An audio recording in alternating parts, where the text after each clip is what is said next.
Johnson has been absolutely exceptional since he's come into the side for Vladmir Coufal. And I know there are debates, aren't there, at the minute? You know, Vladimir has to start or because he's been there the longest and obviously he's a fantastic right back. Ben Johnson deserves his place and he deserves the shirt. But in this video, I just want to talk about purely Ben Johnson's impact and how he's come into his own. We've seen him possibly, I think it was 3 years ago, where he's come in against Manchester City and he's performed excellently. And I think when you look at defenders, you look at fundamentals, you look at body positioning, you look 1v1. I think Johnson has always had that. Yeah, there have been games. I remember Bournemouth pre-season where he struggled against Janjuma.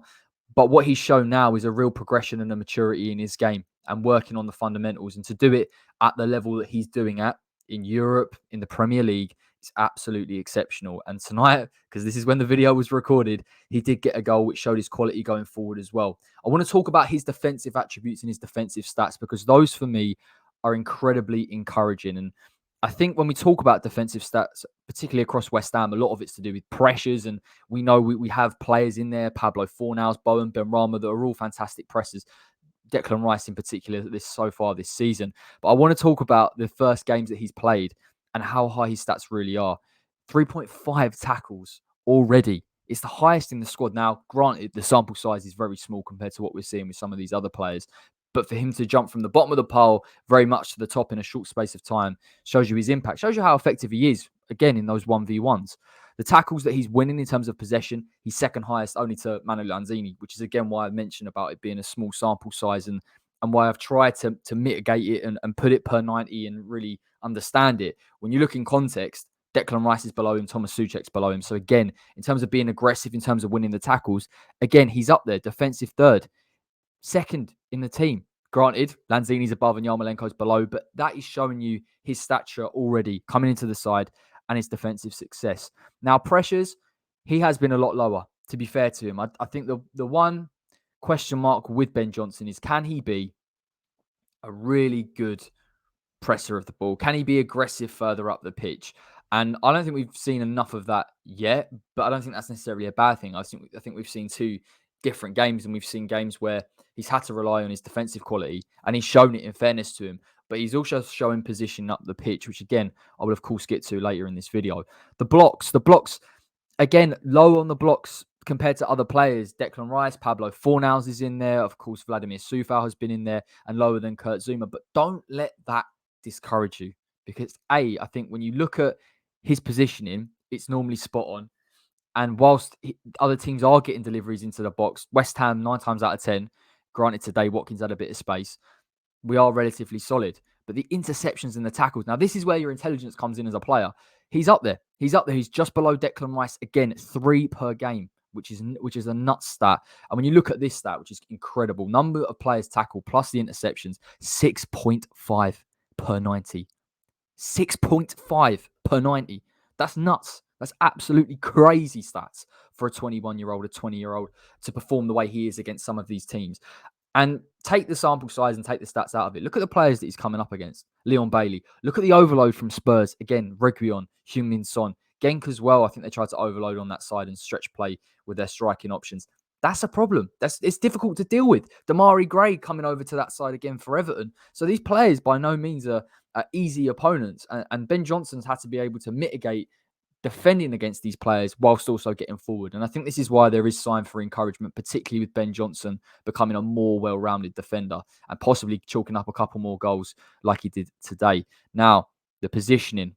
Wait till I find this, because this is really interesting for me in terms of him as a ball carrier. I'll talk a little bit about that across the pitch and in terms of how West Ham can go and attack teams and how we can force issues and how we can hurt teams. But this is big. This is big for me. So in terms of carries per 90, and again, small sample size, granted, he's below Declan Rice. So he's pretty much exactly the same as Declan, 48. I think it's 48 yards, actually. But when you're talking about him being aggressive in the final third, and yeah, of course, there is an argument that his delivery possibly needs to improve. It needs to be more accurate. You could caveat that by saying that West Ham, in terms of open play, don't necessarily have an aerial threat aside from Thomas Souček. I don't think Mickey, whilst he's a decent header of the ball, is necessarily dominant in the air. But in terms of those progressive carries, he's fourth below Mikel Antonio. Declan Rice is obviously the highest, and he's got 5 per game.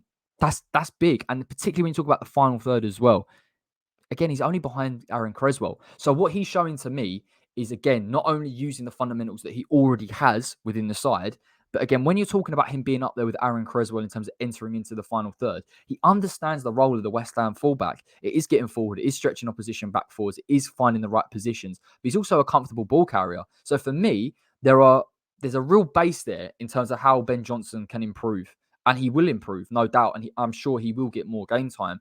It's intriguing for me now because I would have said that Vladimir Coufal is the better player, but Ben Johnson earned it on form.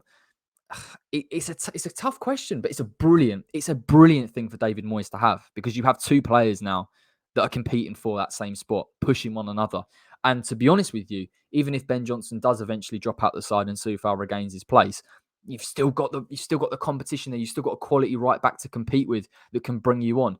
And no doubt, and I think this is a measure as well of David Moyes' coaching, some of these players individually have improved. Now, Ben Johnson's young, and I think he's really benefiting from the fact that he's come into the side at a very young age, and now he's slowly progressing and becoming more and more part of that first team. But the crazy thing about all of this is his contract ends at the end of the season. Give him the 4-year deal. Give him the 4-year deal, because I've seen enough from Ben Johnson anyway before these games to suggest that long term he's a serious option at right back, and I would like to see him rewarded for that. And really happy for him. I think coming through the academy is a big thing for a West Ham fan. We've seen that with Declan Rice, we've seen that with Mark Noble, but he's performing at a level, and I think this is the best thing about this West Ham academy so far.